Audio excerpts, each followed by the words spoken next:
Ya, Anda masih bersama kami di seputar Aceh. Pemirsa, menghadapi kondisi bencana kemanusiaan, masuknya pengungsi luar negeri ke wilayah perairan Indonesia, Kantor Pencairan dan Pertolongan Basarnas Banda Aceh melakukan simulasi penanganan atau kondisi yang membahayakan jiwa manusia di wilayah perairan Banda Aceh.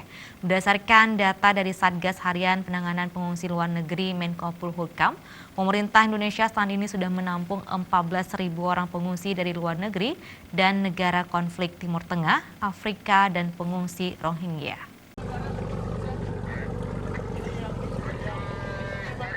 Ketua Harian Satgas Penanganan Pengungsi Luar Negeri, Menko Polhukam, Khairul Anwar menyampaikan, secara geografi wilayah Aceh pintu masuk bagi pengungsi luar negeri di wilayah Indonesia, di mana dalam Peraturan Presiden 125 Tahun 2016 untuk penanganan dalam keadaan darurat bencana kemanusiaan di wilayah perairan Indonesia merupakan tugas Basarnas bersama dengan instansi pemerintah terkait.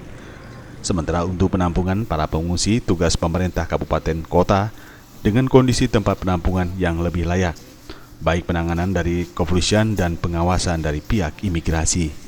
Untuk saat ini jumlah pengungsi luar negeri yang ditampung pemerintah Indonesia sebanyak 14.000 orang dari beberapa negara Afrika, Timur Tengah, dan Myanmar Rohingya yang mengalami konflik di negaranya. Pertama tadi saya katakan secara geografis wilayah Aceh ini sebagai pintu masuk wilayah Indonesia sehingga menjadi lintasan pengungsi yang akan memasuki atau melewati wilayah Indonesia khususnya menuju negara lain. Kemudian kita ketahui saat ini masih terjadi konflik di Myanmar, Rakhine State, di mana etnis Rohingya di sana banyak yang juga menjadi pengungsi. Tujuan mereka hanya dua, Indonesia atau Malaysia.